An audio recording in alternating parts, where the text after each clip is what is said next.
You are listening to Leaders and Legends, a podcast produced by Veteran Strategies and featuring conversations with fascinating and impactful men and women who have shaped our world, our communities, and our history. My name is Robert Vane, Principal of Veteran Strategies, and your host for our discussion. You are listening to Leaders and Legends, a podcast presented by Veteran Strategies, an Indiana-based public relations enterprise, and sponsored by Garmon Construction, Leaders and Legends LLC, the Grand Hall and Conference Center at Historic Union Station, the McGinley's Golden Ace Inn, and NFP, a national insurance broker with strong local content. Our podcast is featured on the All Indiana Podcast Network in partnership with Wish TV. You may find Leaders and Legends at allindianapodcastnetwork.com. Thinking of starting a podcast or need to host a public meeting? Let Leaders and Legends LLC be your partner as you look for new ways to communicate your message. Please contact Chris Spangle or me at leadersandlegends.net. And as always, all our podcast interviews are dedicated to the legacy and generosity of P.E. McAllister. Thank you for joining us on the Leaders and Legends podcast. Our guest today is Mr Davidson. You'll be able to tell by his accent that he's not from Indiana. Mr. Davidson has 2 degrees from Oxford University and worked at J. Walter Thompson. I'll have to ask him if he was friends with H.R. Haldeman. Before becoming a filmmaker and author, specializing in historical and cultural subjects, he was an executive producer on several historical films and documentaries. He is a well-recognized, reviewed expert on Nazi Germany, The Final Solution, and wrote a terrific book about how it's impacted his family in a way that he perhaps could never have predicted. Mr. Davidson, thank you very much for coming on the podcast. My pleasure. Thank you for the invitation. You're welcome. I actually have interviewed more than one person who worked at J. Walter Thompson, the famous public relations firm. Unfortunately, I didn't get to interview H.R. Haldeman, who worked there in the 60s before going to work for Nixon. But Dwight Chapin came on the podcast, and he's an alum. Thank you for chronicling, for writing the way you do, like you do. It's no holds barred, but it's very personal. And we're going to get to that part of the interview at the end. But so much about the state of Israel, the treatment of the Jewish people, all that stuff is in the news. It's one of the reasons I reached out to you here in January of 2024. When did you start studying the Holocaust, or studying Germany and the Holocaust? And what was it about that drew you to such what is clearly a dreary subject? It's the darkest of all subjects, and once it gets you in its gravitational pull, it's very difficult to achieve escape velocity, because one question leads to another, and each becomes more grave, more grievous, more challenging than the one before. But the spark of my interest, I'm a graduate student, as you pointed out, I have 2 degrees from Oxford, but actually they were in literature rather than history. So it took a long time for me to get round to this subject, but rather paradoxically, the main trigger was a family trigger. And you mentioned in the introduction, I was in a position to discover I have a German mother.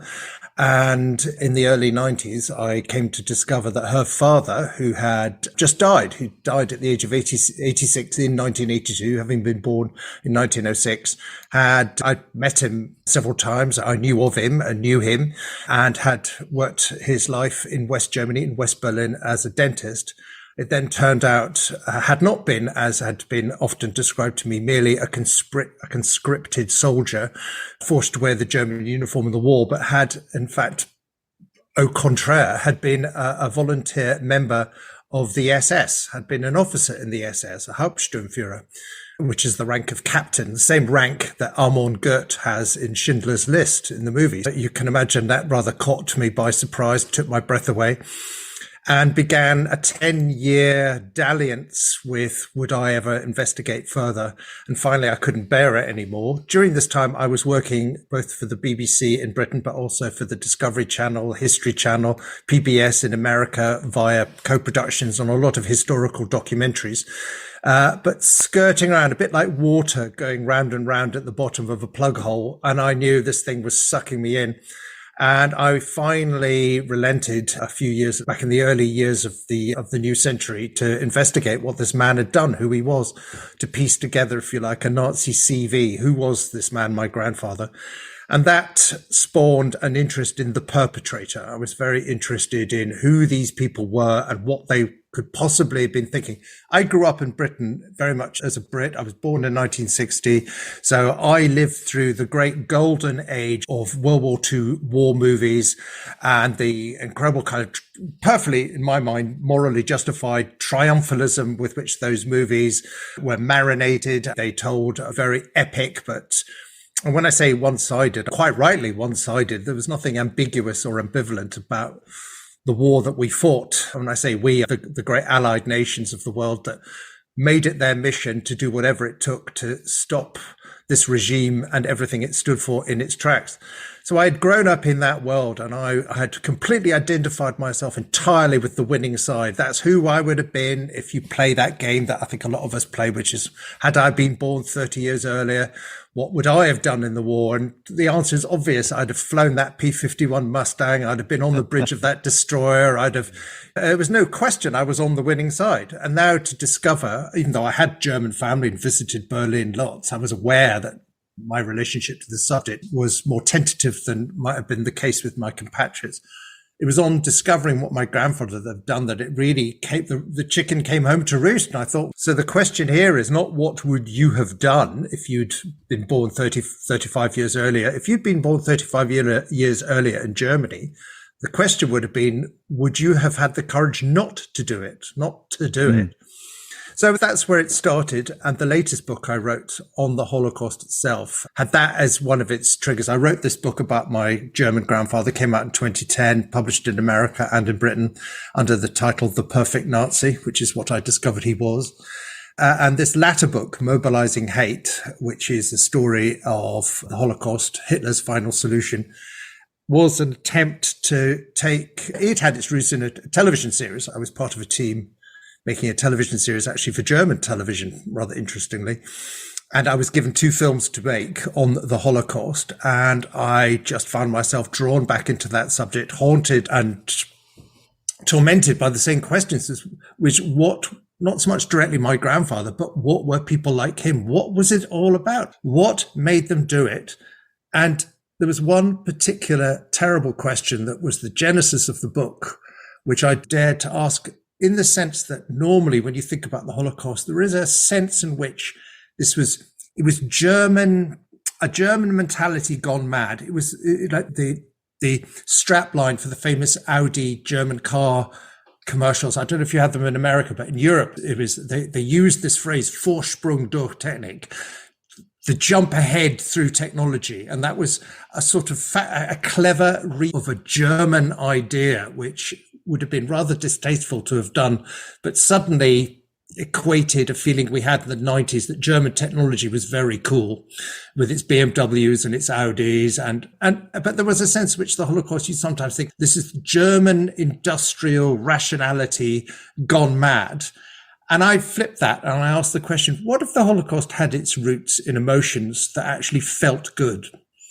What if what we're looking for is the most troubling impulse of all? Here was a mindset that actually rewarded those who believed in it with feelings of empowerment and pleasure and self-satisfaction. And that was the trigger for the book. And I wrote it to explore that idea.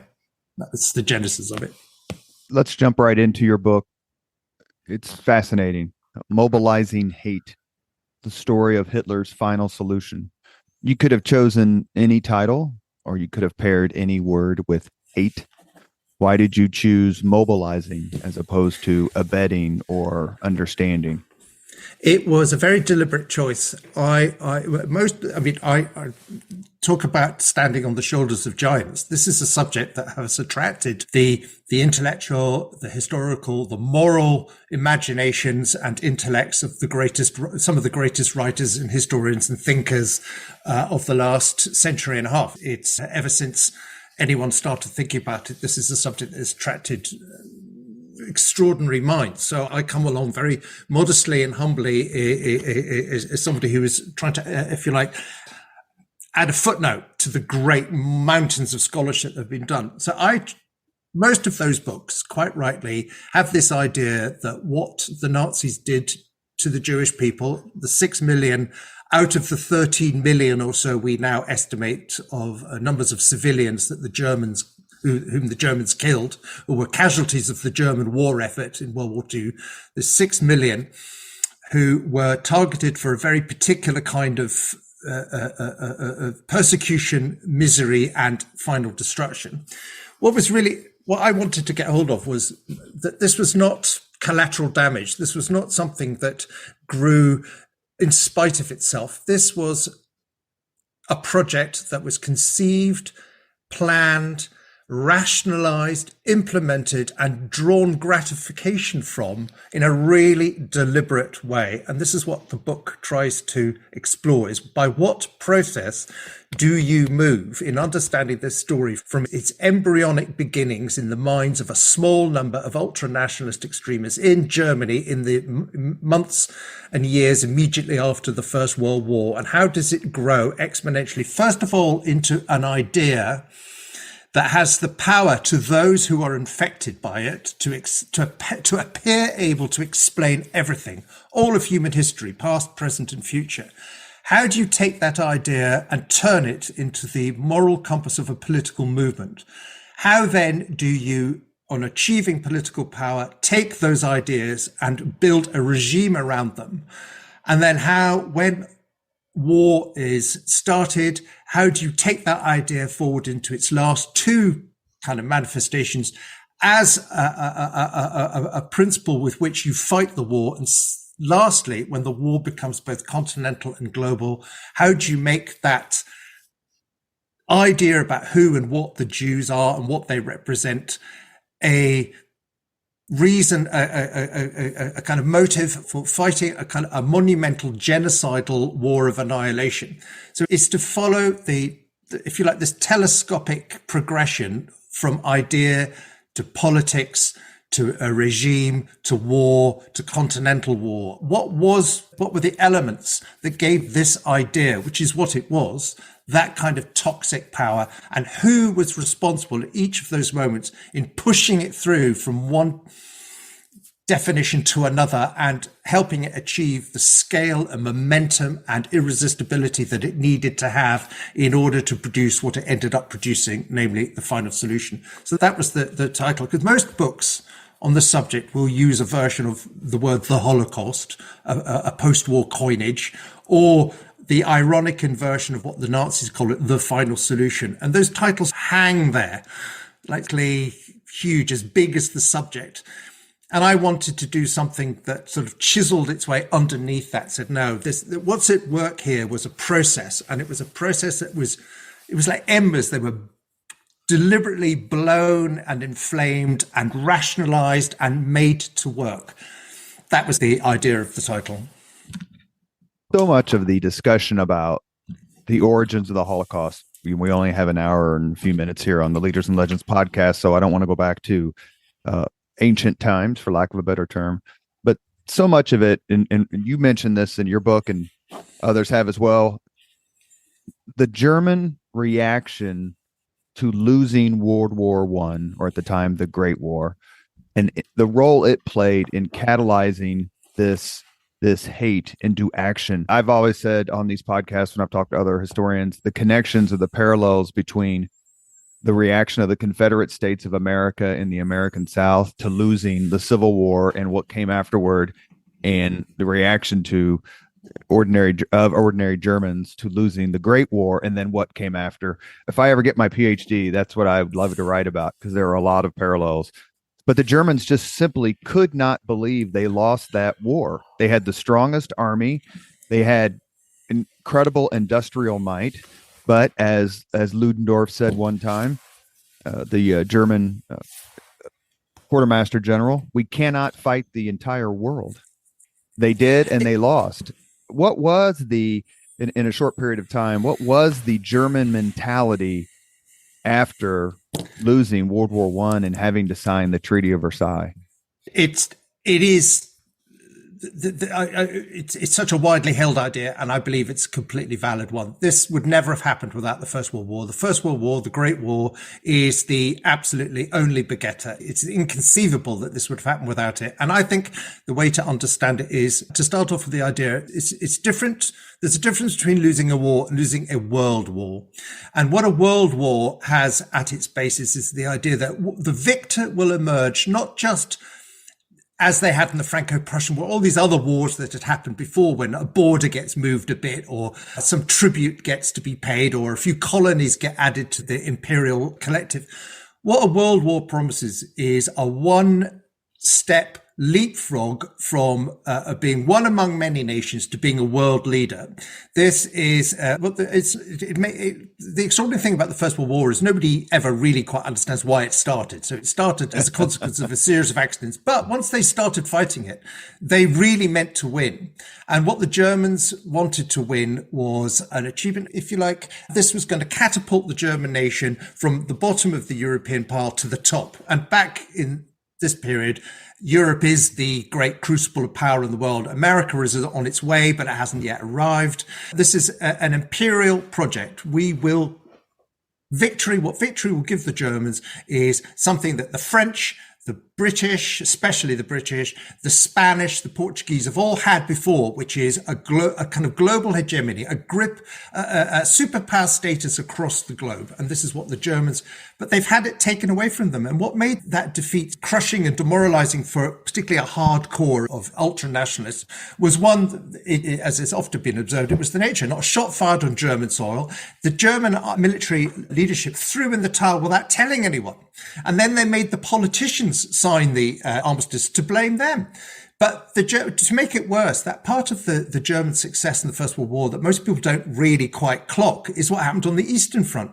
So the Germans wipe out, the Russian army gives up and signs this Treaty of Brest-Litovsk in March 1918, which hands Germany control of most of Eastern Europe, Ukraine, Belarus, an extraordinary amount of land. And what happens in Russia, of course, is that all collapses around the Bolshevik Revolution. So Russia is now consumed by internal politics. And Germany has this Eastern Empire, sends 1 million troops west to wipe out the Western Front, and fails. And nobody can believe it. But I think you have to understand the effect of 1919 is what I call it. It's the 4 horsemen of the German apocalypse. 4 things happen, all of which have tremendously damaging effect on Germany in very quick session. One is the Bolshevik Revolution in Russia and the invention of communism, which the Germans use as a war winning. That's great. It's taken Russia out of the war. But you've opened the stable door to an ideological virus that's going to come back in and attack Germany. So the spectre of communism is now something that threatens Germany. The second thing that, of course, is the armistice, which nobody can understand. We weren't defeated, and you've signed surrender. The third thing is the setting up of the Weimar Republic, which is a liberal, left-leaning democracy out of one of the most right-wing imperialist Reich that's ever existed. Imagine having to flip like that in the space of 48 hours. And the fourth thing, as you say, as everybody knows, the final coup d'etat, nail in the coffin, is the Treaty of Versailles, which suddenly confirms every worst German fear that, as far as the world is concerned, Germany is now the ultimate pariah. Not only did they fail to achieve what a world war would have delivered, which is namely a kind of global superpower importance, they're at the bottom of the heap. Any one of their great power rivals can now dictate any condition they like. Army, yep, you can have one, but it's only 100,000. Reparations in the billions. We'll military occupy the Ruhr Valley to make sure that you pay. And out of that, starts to form in a way that's probably only too understandable among, and it has to be stressed, a small minority at this point of battle-scarred, traumatized men who just cannot believe that they have had all their dreams dashed and taken away across the border. So it's not just they've lost the war, they've lost Germany. And we know it's in the mind of one particular man, Adolf Hitler, where these thoughts start to gel with particularly virulent power. And from that, he stitches together a whole theory about, in order to explain this, there's no point looking, well, the great powers had better tanks or the great powers were better led. He goes for an explanation that goes way beyond, that takes into account the shape of the modern world, which is now dominated by the American capitalist West, British imperial, French imperialism, and Soviet communism. That's what the world, the only way you can understand the world is by taking a lens as big as these ideas. Where do they leave Germany? And what gets born bizarrely, because it played no role in the causes of the First World War, the way the First World War was fought, or even the identity of 100,000 of Germany's soldiers, is the Jewish question. And out of this rubble of searching for an explanation starts to emerge, Germany was the victim of two great forces. One, this new type of ideology that you've seen in the form of communism. And secondly, international finance in the form of stock markets and money and capital. And in this bizarre conflation of what for most of us seem like the opposite ends of the pole, you don't think of Wall Street bankers being the same as red anarchists in Moscow. The Germans start to go, they're the same people. We are the victims of a conspiracy, a new way of understanding how the world is no longer run by the men in top hats and the aristocrats and the diplomats and the powers. There is at work here in the world, a new alliance of how, if you like, a new world order, a new agency in the world. And we're just beginning to see its definite outlines forming in the mist. And it takes Hitler 5 years between 1919 and 1924 to decide what form that takes. And in his head is spawned the idea that the world is now at the mercy of a new invisible force. And the thing about anti-Semitism, I was just getting ready to ask. I was just getting ready to ask you about that. Let me stop just a second. I had a professor. We're talking with historian and documentarian Martin Davidson, who's very kind to Zoom over from the mother country to have this conversation. I had a political science professor. Her name was Roseanne Rothman, Jewish, and we would have lunch, especially after I graduated, and we would talk about anti-Semitism, because as much as I try in my history readings to understand anti-Semitism, I don't want to go back to the crucifixion. I find it hard. It's easy to understand. It's easy to define, but hard to understand in my view. And you have instances in European history where anti-Semitism rears its head. Is it 1290? Edward I kicks all the Jews out of England because he doesn't feel like paying them back the money that they had loaned them. Exactly. And that's the first use of the word Holocaust in an English chronicle, Holocaustum. That's the first time that word is used in connection with an action of mass cruelty against the Jews. And then I read a book called Disease and History. I read it probably 30 years ago. And the book made the argument that one of the reasons, and please comment on this argument as I lead you into a discussion about anti-Semitism, but one of the reasons why Hitler had these millions of Jewish people at his disposal to massacre was related to the Black Death, and how during the bubonic plague and the Black Death, since it was prevalent in the cities, the leaders at the time, religious and secular, blamed the Jews because they were primarily traders, and they pushed them all inland away from the harbor towns and harbor cities, trading cities. So 600 years later, when Hitler goes on his rampage, he's got this big fat pocket of Jewish people who 600 years ago had lived in seaports, but they were responsible for the Black Death. It's anti-Semitism. It's a thread through history. Obviously, no one took it as far as Hitler. But instead of centering on the Jewish population, could Hitler have mass blamed another demographic group and gotten the same reaction? The Black Death theory is interesting. I've not heard it before. I certainly know that there were the Black Death. In the wake of the Black Death, there were endless pogroms because in any moment of plague or pestilence, communities will lash out at the usual culprits. The idea that was the reason that so much of the Jewish population in Europe would have amalgamated, particularly in Poland, I hadn't thought of. I think the way to understand it is that what Hitler is looking, or what's happening in his mind. And I do think it's Hitler. I think he's not the only one who thinks like this, but I think he is the great mobilizer. He is the great catalyst, without whom none of this would have happened. So I realize in historiographical terms, it's quite old-fashioned to put the spotlight so much on Hitler. It's become much more fashionable to spread the load of blame. But I think for the purposes of shorthand and for the purposes of my book, I think it still feels valid to me. And what you have in his mind is there is the look for an explanation of what's gone wrong, an explanation of how the world works. And I think the way I look at it is that what gets concocted in Hitler's mind is what I would call a kind of racism plus. So racism is the usual way in which the great imperial powers of the early 20th century justified their empires. And in that case, it was very easy to do. That racism was quite literal and quite straightforward. The British were better than the brown peoples that they conquered. The Americans were better than the Native Americans that they slaughtered. This is replicated, and the mindset was a brutal and reductive one.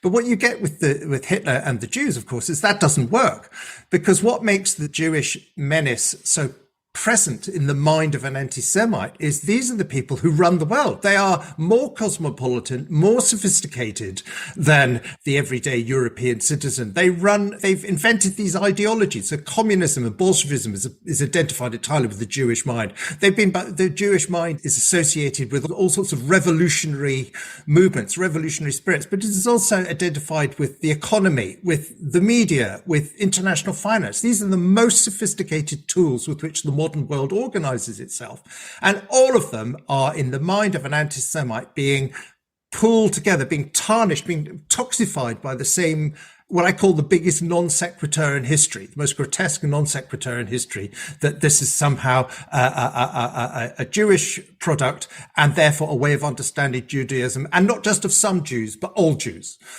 That's the extraordinary leap that gets made. And the way I try to understand it is, I explain in the book, I think what happens in Hitler's mind is that there are three definitions of who the anti-Semitically framed idea of who the Jew is. There are three different headings. One is the eternal Jew. And it's terrible. I'm air quoting like mad because you have to put we understand. We understand. The Nazi use of that word is so obviously loaded and toxic. And that figure is a figure around whom congregates a whole language of disgusting language of parasite behavior to bacteria, medicine, pathogens, all sorts of imagery that's both disgusting and designed to be loathsome. But there's a second heading, and that is Judaism. And although to the anti-Semite, the Jewish people are defined by race, not by religion, nevertheless, there is the 2,000-year story of not only, first of all, the Christ-killing thing, but also in its more modern incarnation, the idea that it's very powerful to the Germans that the Jewish presence in the world is an antithetical to and inimical towards authentic European culture. This is a culture war, and that Judaism stands accused as an ism, as itself being a contaminant, a nefarious opponent of European high civilization. But the third and the most potent is the modern phrase, which is that the Germans or anti-Semites start to conceive of the idea of what they call world Jewry. And world Jewry is this formulation that there exists this cabal, this network of insinuated people who have their hands on power but won't declare it. They don't fly a flag, they don't wear a uniform, but everywhere you want to look, all the important levers of the modern world, the economic, the media, the financial, the ideological, the cultural, have one way or another fallen under the power of Jews. And the idea of world Jewry, these are the people who actually Hitler will rail against most. The idea of all that idea of the parasitical mole, the toxin bearing, verminous, all that horror stuff is definitely something that preoccupies the mind of the Nazi anti-Semite, as does hatred for everything that Jewish culture stands for in its anti-Christian, anti-European civilization mode. But it's world Jewry that scares them, because it's world Jewry that has taken control of the Kremlin, Downing Street, the White House. And one of the things I target later is there's an extraordinary moment towards the end of 1941, when it looks more and more like America is coming closer and closer to joining the war. And you've had Churchill steaming across the Atlantic to meet FDR in August 1941 and they promulgate this thing called the Atlantic Charter, 8 very high-minded principles of freedom and self-determination that stand opposed to everything that Nazism stands for. And at that point, Churchill cannot persuade Roosevelt to join the war. They share war aims, but FDR is still enthralled to the Neutrality Acts. He's not going to, but it's very clear where his sympathies lie. And what is it that happens in August the 14th? And what's instant that happens in Germany is Hitler is terrified. Hitler is absolutely appalled by this apparition of Britain, the Soviet Union, and now America appearing to form the basis of a coalition. And this was never supposed to happen.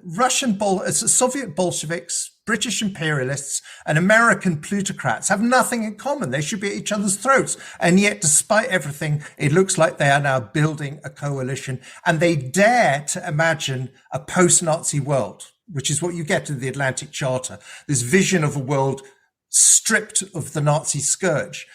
And German propaganda changes instantly. So up till that point, all the appalling, loathsome imagery that the Nazis have used to demonize their Jewish populations, the rats, the vermin, the tuberculosis bacteria, all that revolting stuff.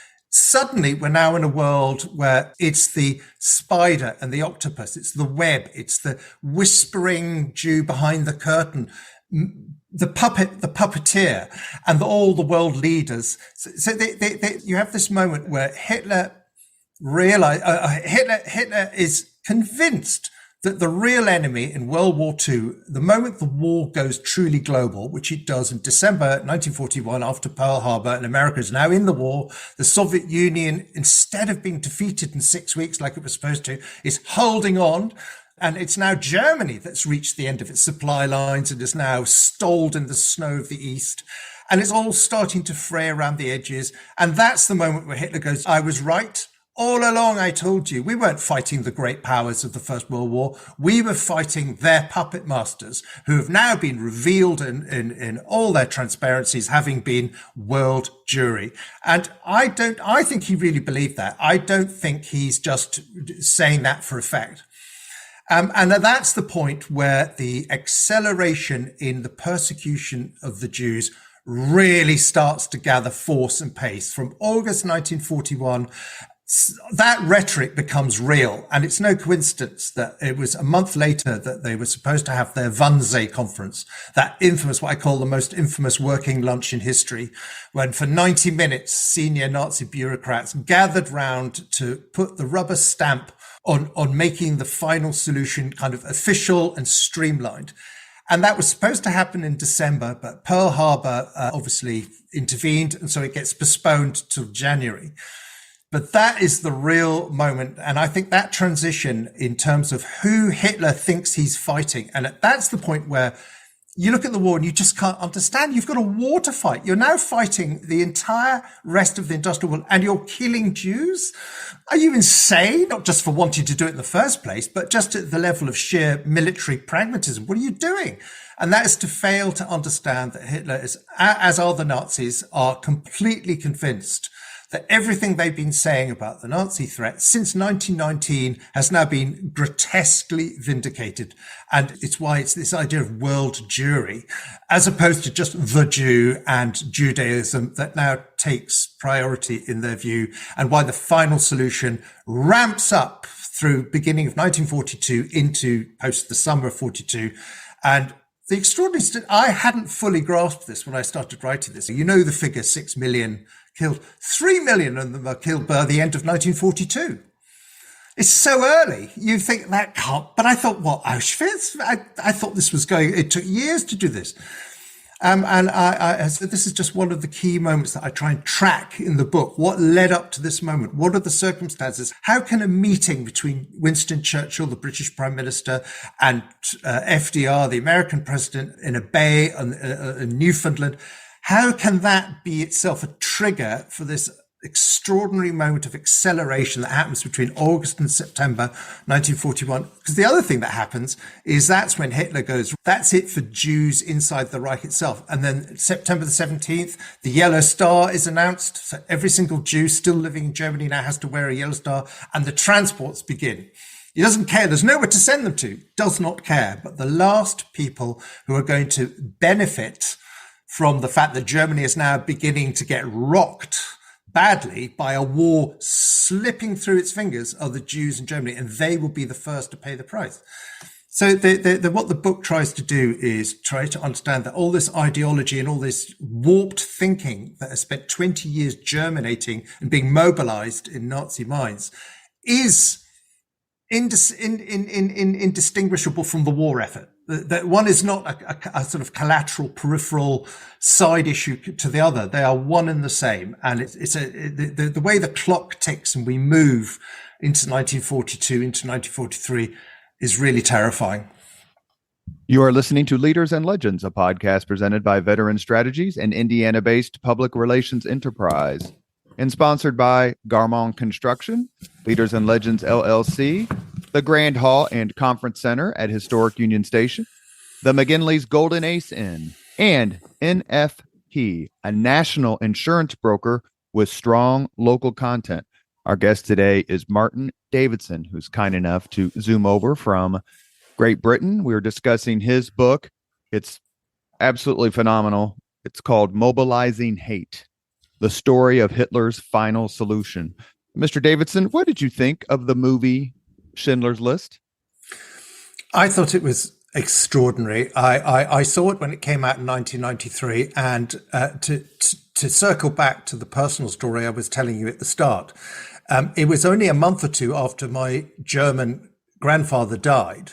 So the film came out, I think I saw early 93, and he died at the end of 92.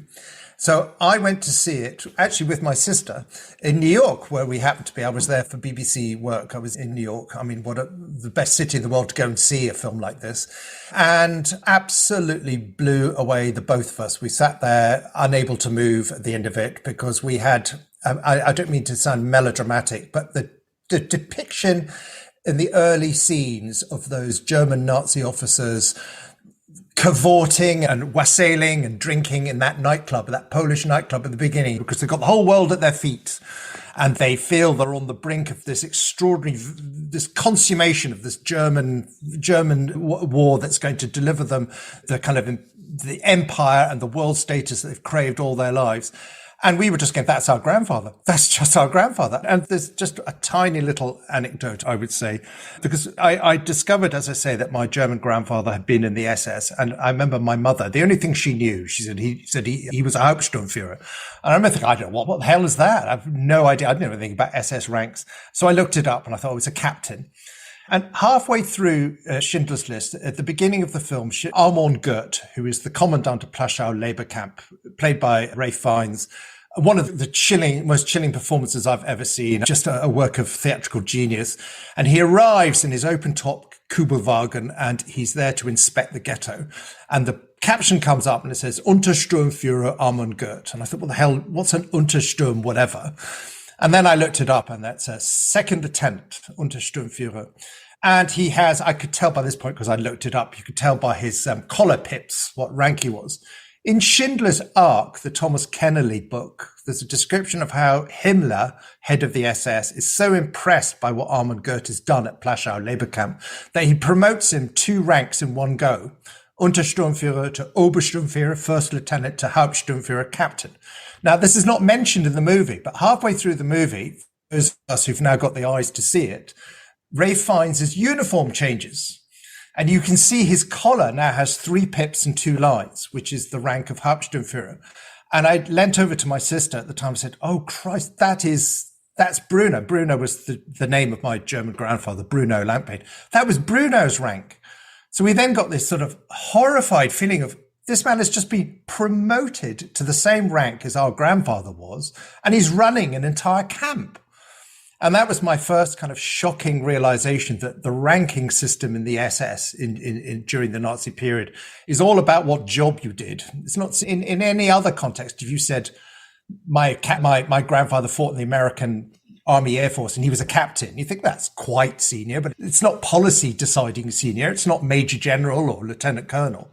Or genocide. It's not genocide rank. No, except it turns out that it is. And it's the same rank we then, Joseph Mengele, the infamous Auschwitz doctor, he's a Hauptsturmführer. Leon Barbie, Klaus Barbie, the butcher of Lyon. And that was, so for us, Schindler's List, I still think is one of the great movies. I know it has been accused of being a bit sentimental. And I think there's something about the ending. I find when I watch it now, I stop watching it just before it gets right to the end. And there's that moment when Schindler takes off his Nazi party badge and he says, "If only I'd sold this, I could have. And actually that's wrong. That Schindler, in order to have that badge, and the reason I know this is because Bruno, my grandfather, had one. So the photograph we have of him, he's wearing the gold honor badge, that little round swastika thing. Oh, and that means you were a supporter at the beginning. Yeah. You had to have a party number of under 100,000 to earn that. And my German grandfather, Bruno, joined the Nazi party in 1926 at the age of 18 with a party number of 38,000. So he had this badge. And I remember asking a German historian, I said, "Did that badge mean anything? What's its significance?" He said, "It meant everything. It meant first to the queue, first to the line, any line, VIP seats at any meeting.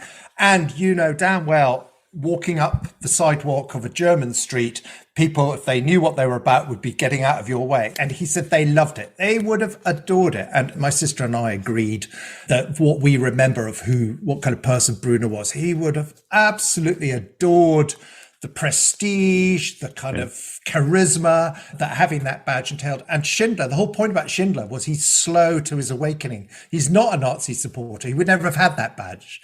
So I remember thinking both for reasons of sentimentality and historical accuracy, that final scene with Ben Kingsley slightly sticks in my throat. But for the rest of it, the ghetto clearing scene, nobody has come close. The visceral terror of that, I don't know how long it lasts, 20 minutes, where Ray Fiennes, he says, "Today history is made. These people have been here for 600 years. That ends today." And they rampage through all the tenements, throwing the suitcases over the verandas. And you think, this is a filmmaker who is absolutely got a mission in his mind at the peak of his powers, and I think it remains one of the great films. There's only two movies I've been to where at the end of the movie nobody got up.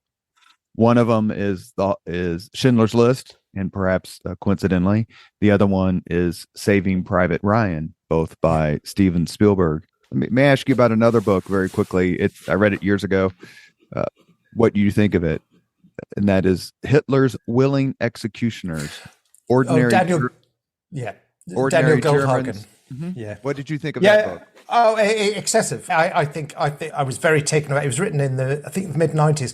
I had made a film for BBC and for History Channel, A&E, about Albert Speer in 1995. And we interviewed Daniel Goldhagen's father, Eric Goldhagen. And he had been the person who had realized that Albert Speer had been at the infamous address given by Himmler in Posen in 1943, where he described the final solution in all its detail. So Albert Speer, the armaments minister who was spared the noose after the war, served 20 years in Spandau and then spent the rest of his life a best-selling author, a pundit on endless documentaries, self-invented as the more in sorrow than in anger. I was just the technocrat. I wasn't an ideological Nazi. And the architect. The architect, and he played that role to perfection until his alibis just got blown apart. And Eric Goldhagen was one. It was his son, Daniel, who wrote this book. And I think I read it with the same. The response to it at the time was that he overstated his case. So his case was that every single German was a latent, annihilatory anti-Semite, waiting simply for the slightest pretext in which they could start killing Jews. And what I've tried to do in my book is suggest, well, without saying, just say that's just not true. It was a tiny minority. It started off as a tiny minority, but by what mechanism did the rest of the German people get roped in at some level or another, even if it was simply to wave it on by as a bystander? What exactly was the process by which this happened? Because I think the thesis that every single German wanted nothing more than the chance to put into practice 600 years, and this is Martin Luther, whatever that 500 years of anti-Semitism, I think is not true. Because after 1945, it's never happening again. Nobody in 1950 is going, Germany is this close to doing another Holocaust. No, it's ridiculous. So I think what his book did was it gave a very powerful jolt. I think it put the Holocaust back in the headlines. And the mid-90s, when it happened, when it came out, was a very interesting period, because this was the moment when I think the West, Britain, America, France, Germany, was at its most, I hate to use the word complacent, but I think we were, the Berlin Wall had come down in 89. The Soviet Cold War Union was over. Yep, that's right. Yeah. And we were looking, and it was the absolute high watermark of international liberal politics. Democracy was on the march. And we have Francis Fukuyama, the historian, infamously with his End of History, that very tendentious line. We know what he meant. What he was saying is all the key fundamental arguments they've been had and answered. And yes, there will be small problems, but essentially we're on the way now.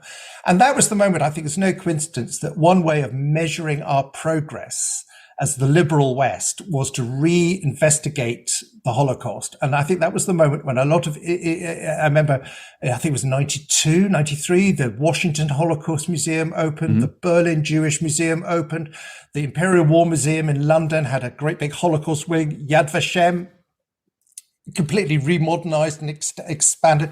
And I remember making a film about the opening of the Washington Holocaust Memorial, and also a film about this kid who designed the Berlin one. And they were citadels to celebrate how far we had traveled from the nadir of the war. So if the Jewish Holocaust, the Nazi Holocaust, the mass murder, the genocide of the Jewish people, and obviously millions of others, it wasn't just the Jews, of course, that starting from that point, we were, you might say, we were at the peak of all the values that the Nazis had stood most against and most opposed. Everything about the Western world was anathema to the Nazis. The idea that there were human rights, that all humans had value, that xenophobia and all of that stuff was humanity at its worst. And the mid-90s was the high watermark of that. And I remember we'd go around those museums, and you weren't scared. You didn't visit the museums with the sense of, oh God, we're this close to it all happening again. You went there to survey the progress we'd made. And it felt good. You felt proud. I thought it was there. And then Goldhagen's book arrived, and I think it was very much part of that moment, just to really ram home just what a defining event the Final Solution was. But I think in doing it, I think he overstated. And the trouble with overstating it is you let the real process slip through your fingers, right? Because if these things can happen again, and it won't take a nation of 70 or 80 million, however many Germany, I think it was 69 million, all of whom want nothing more than the chance to kill Jews, for this to happen again. And if you think, so long as that doesn't happen, we're safe, and we realize that is not what makes the world safe. You mentioned a few minutes ago, and I want to go back to it because it's very interesting how you pair them. And it's a theme through history. You focus on X, but you really should be focusing on X plus Y. So let me ask this question, and it's a broad question, so I apologize in advance.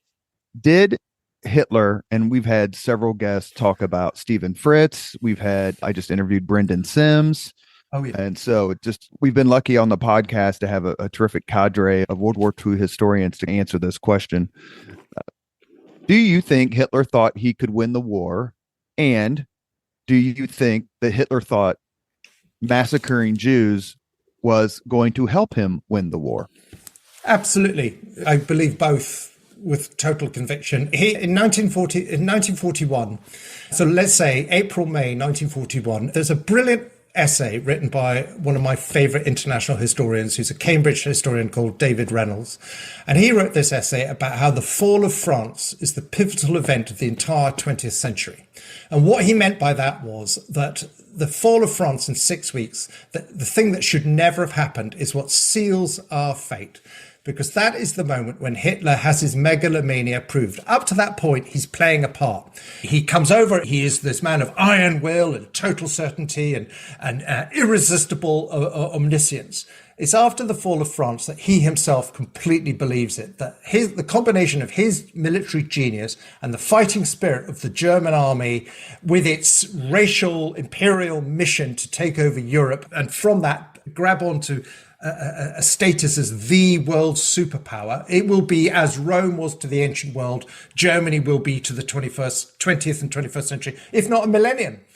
And so he then has two choices. So after the fall of France in June 1940, two world cities still elude him. London to the west, gateway to America, the Atlantic, the British Empire. Moscow to the east, gateway to the Urals, the unbelievable bonanza of wheat and raw materials and coal and oil. And he's thinking he hasn't been able to knock Britain out of the war because the English Channel has made it impossible to invade Britain, and the Luftwaffe has been pretty much seen off by the RAF in the Battle of Britain. So there is a moment in sort of November, December 1940 where you thought, okay, maybe I stop now. I consolidate. I've got the whole of Europe at my feet. I haven't defeated Britain, but Britain can't do anything. Britain's not coming back anytime soon.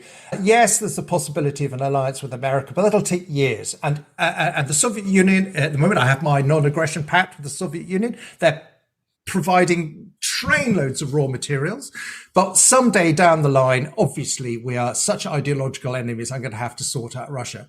And then he goes, actually, the Soviet Union, I am going to escalate and accelerate this war, far from just consolidating and stopping. He goes, I'm going to roll all the dice.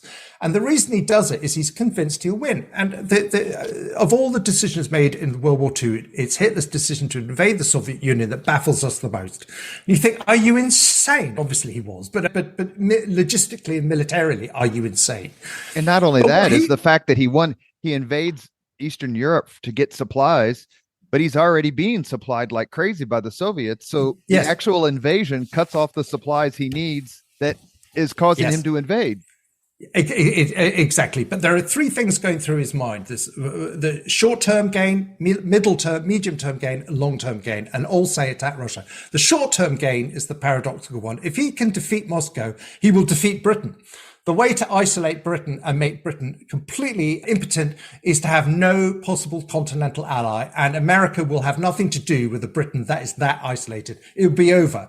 And Churchill can bloviate all he wants. He will be, the writing will be on the wall. And curiously, Hitler thinks that invading Russia is going to be easier. There's no English Channel. His tanks, open plain, his blitzkrieg armies, that's 3 million of the troops, that's what they're designed for.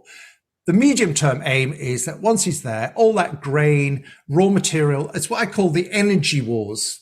The energy wars take the form of food, calories for your workforce, slave labor for your factories, and oil and coal for your fuel. And the third long-term gain from defeating the Soviet Union will be that Germany will have, as America has its prairies, as the Roman Empire had North African breadbasket, will have such invincible supply of raw materials that it will become the great world power. It will be to the world of the 20th and 21st century what Britain was to the 19th century, what France was to the 18th, what Spain and Portugal were before that. And he is convinced, because France was the miracle. It should have been a 5-year slog, as it was in the First World War. He defeated them in 6 weeks. And compared to that, the Russian army is, in his view, no match. Stalin has slaughtered his senior officer cadres in the Great Purge of 1937. He genuinely thinks, and he's not the only one, the Americans, the British, the Japanese all agree that once he invades Russia, it'll be over in between 8 weeks and 3 months. And Hitler is absolutely convinced. It's a gamble, like everything he does. But and the way you can tell that is that all the planning they do, there's a brilliant book by an Australian historian called David Stahl. And what he does is he just lists the encyclopedia of mistaken assumptions that the Germans in their hubris and their complacency fail to understand about the Russian campaign that will be the reason they come unstuck. It's thousands of miles. There's no fuel. The roads are crap. The weather is terrible. The raw materials will not fall into their hands. There are partisans. It's an extraordinary read. But the thing he's most convinced about is that it will be the rotten stable door will be kicked in, and once that's happened, he will be invincible. And he's absolutely convinced they'll do it. They'll have done it by, I don't know, September 1941. It'll all be over. One of the reasons why they didn't issue their troops, they issued the German troops plenty of speed, so they'd always be hyped up on drugs for the fight, but they didn't issue them any winter gear because they didn't think they would be there that long. But let me ask you one final question, and then we're going to get to the 5 questions that we ask all of our guests. Doesn't Hitler, besides the logistical problems that you just mentioned, and the fact that, for example, their blitzkrieg tank tactics just didn't work, they worked, but they weren't dispositive because of the size of Russia like they were in Poland or especially France. And they were having surrenders of whole Russian armies, hundreds and hundreds of thousands of men. And it was immaterial. It was more of a burden for the Germans than it was a disaster for the Russians. But is it fair to say that Hitler's own policies that he demanded to be implemented after he invaded the Soviet Union in Eastern Europe were as big a cause of his defeat as anything else? In other words, could he have succeeded in his invasion of the Soviet Union if he had been less of a racial murderer? It's a really fascinating question. I'm not an absolute military historian, but as I understand it, I think, like Napoleon, capturing Moscow is a red herring. I think he would never have won. There are moments when the Soviets, Stalin, is absolutely terrified they are about to lose. It's easy to over retrospect, to retcon this and go, it was inevitable from day one the Germans would lose. But the factors are so strong against German success, and the complacency and blind spots they operate under are so huge that it's extremely unlikely they'd have held on to the Soviet, and it certainly wouldn't have defeated they would have just retreated 500 miles behind the Urals like they'd done with Napoleon. But yes, did Hitler contribute? It's interesting. You talk about Stephen Fritz. I think isn't he the author of a book which argues the opposite, that actually Hitler was let down by his generals after the war? The German surviving generals all turned, and of course they blamed all the army mistakes on Hitler. Oh, the idiot! If it only let us. And Stephen Fritz, I think it is, if I'm not getting it wrong, wrote this fascinating book saying that actually isn't true. It had a much better grasp. But be that as it may, there is no question the things that did for them. France has petrol stations every 20 miles and paved roads. Russia has neither. Hitler was splitting the army into 3 across a 2,500 mile front, or however long. It was clearly insane. I leave it to the war gamers to decide, okay, should he just have done Army Group Center heading straight for Moscow and ignored Leningrad? He should certainly have ignored Stalingrad. That clearly ends up being the great graveyard. But the important thing is that by August and September 1941, the wheels are already falling off. Even Goebbels admits in his diary, this is what he calls it, no cakewalk. This is no cakewalk to Moscow.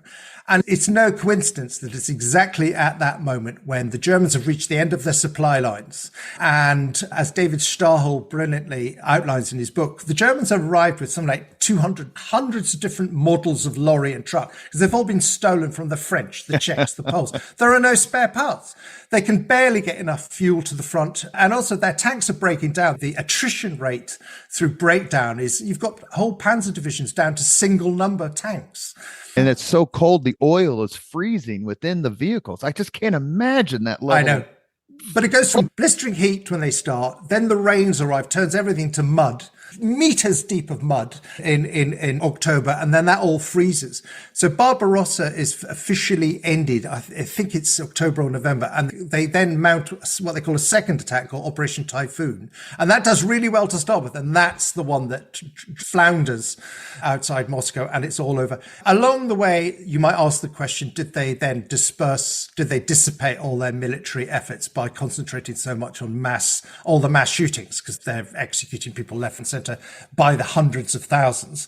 I suspect that wouldn't have made any difference, because shooting unarmed men, women, and children outside villages doesn't take much military effort. It takes a lot less military effort than taking trains and transporting them to concentration, which is why they do it. Mm-hmm. Why bother? Why bother sending them? We're going to shoot them now. So I suspect there is a sort of rather weird question which goes, oh, if only Hitler hadn't had a Holocaust, he'd have won. And you think, first of all, he wouldn't. And secondly, there was no possibility of there being a distinction in his mind. The war, total victory, and the final solution were, in his mind, indissolubly locked. They were one and the same. Perfect way to end the podcast before we get to the 5 questions. Perfect. And we are referencing the book, The First Soldier, and it's written by Stephen Fritz. That's it. Yes. The First Soldiers. Dr. Fritz came on the podcast and talked about it. He was a terrific guest. As we do with all of our guests, we ask the same 5 questions. Historian and documentarian, Mr. Davidson, Martin Davidson, are you ready? I promise these are easy. Yeah. At least they won't be graded. How about that? I don't know how easy they are. What was your first job? My first job after university was, you mentioned J. Walter Thompson. I got a job as a college, as a graduate, an account trainee working in the JWT headquarters in London. So I then worked on the Kellogg's account. So I was the junior person on a team that dealt with Battle Creek, Michigan, and all the Kellogg's cereal. So this was in the mid 80s when we were in the middle of the bran revolution, the idea that what they call the F plant, it was all about fiber. And so I learned all about marketing and branding and corporate values, and a very exciting place, mid 80s in London, which was second only to New York as the great capital of advertising. It was great. I'm very sad to discover, because Mad Men, the great AMC series, is my favorite of the golden age of television. Love Mad Men, but I was very sad to discover JWT doesn't even exist anymore. It's gone. It vanished. I know, in 2019, it got swallowed by another company whose name, needless to say, I've forgotten. You think, why on earth would you get rid of that name? But anyways, poor old Commodore J. Walter Thompson's, he lives in the mists of history alone. But that was my first job. Number 2, what was your first concert? My first rock concert was the one I can absolutely remember, the biggest first one. The most fun was I visited, first time I ever came to America, 1979. I was 18, just about to go to university, and we were in New York, and I got taken to an Eddie and the Hot Rods punk concert in a subterranean club in New York City. This was just after the great Walter Hill movie Warriors had come out, and I remember the terror of using the New York subway because in those days it was all completely coated in graffiti. But my first really big concert was before that, was the prog rock group Genesis. With Peter Gabriel? No, Phil Collins had just taken over, and I remember going to see them with hair down to my nose, and I just thought this was the most important musical statement. It was just cosmically brilliant. Genesis is brilliant. Number 3, if you could suggest any book for someone to read, which book would you recommend? What, about anything? About anything. About anything. Blimey, that's a very good book. Do you know what? I'm really embarrassed to say this, but I have started reading the Bible. And the reason for that was a really interesting book has just came out about 3 months ago called Why Did the Bible Begin? And it's a study of all the ancient civilizations why would the civilization that produced one of the most resonant books in history be the people who lost the most? They weren't the Assyrians or the ancient Egyptians who had mighty empires. This was this half of Canaan and Judea, this extraordinary civilization that emerged there. What was it about that civilization that produced, he's talking primarily about the Old Testament. And then there was a point I realized I did an English degree. So much of English literature is premised on knowledge of the Bible. I'd never read it. So I actually started reading the Old Testament, realizing it really is a newsreel. I had not appreciated the extent to which this was, if you like, the bio tapestry of an ancient civilization. And in that curious kind of way, the one civilization from that period of time you would least expect something of that permanence to come from when you think of the great imperial, extraordinary civilizations that surrounded it. That would be it. I'm finding it a fascinating exercise. Number 4, if you could witness any event in history, be there in person as it happens, which event would you choose? Oh, at the risk of sounding like I'm flogging a very dead horse, after seeing the great movie The Downfall, I really would have. I remember interviewing the historian Hugh Trevor Roper, who hit the bunker a few weeks after the end of the war in order to write a report about, and that has I hope it's not unhealthy, but a sort of kind of fascination. I just would have just to have felt what that level of sort of damnation would have felt like among those people now realizing the consequences of all their actions. So I think to have been there on the day he killed himself, April 30th. April 30th, to have been a fly on the wall then would have been a morbidly fascinating experience. I couldn't have witnessed. Yes, we've never had that answer, Martin, and that's a terrific answer. What I could not have witnessed was the execution of the Goebbels family. The kids. Oh, no. Oh, God, no. Yes, Number 5. Go ahead. No, I agree. That was the moment in that movie, the great Downfall movie, where you simply drew breath. Actually, to see it happen like that, it's one of those things you knew happened, but you never paid any attention. Extraordinary. Last question. If you could have dinner with anyone living today, 2 hours off the record just to chat, whom would you choose? Wow, that's a fascinating. Do you know what? Because he occupies such a huge part of our brain space. Do you know what? I'm going to say Trump. I just think I would be fascinated to spend 2 hours trying to square the image we have of him with the reality.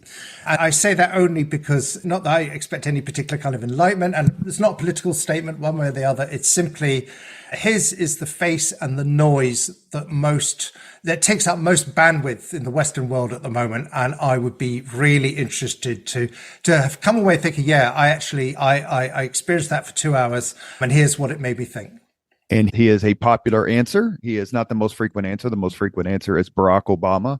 But I would love to buy President Trump a copy of a Kaiser Wilhelm II biography, maybe by Giles Magana, and say, look, this is who you remind me of. You remind me of this guy. Thank you for being a part of the podcast. You have been listening to Leaders and Legends, a podcast presented by Veteran Strategies, an Indiana-based public relations enterprise, and sponsored by Garmon Construction, Leaders and Legends LLC, the Grand Hall and Conference Center at Historic Union Station, the McGinley's Golden Ace Inn, and NFP, a national insurance broker with strong local content. As always, all our podcast interviews are dedicated to the legacy and generosity of P.E. McAllister.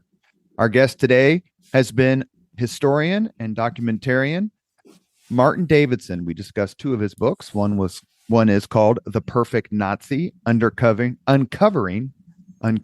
My Grandfather's Secret Past. And the other one is Mobilizing Hate, the story of Hitler's final solution.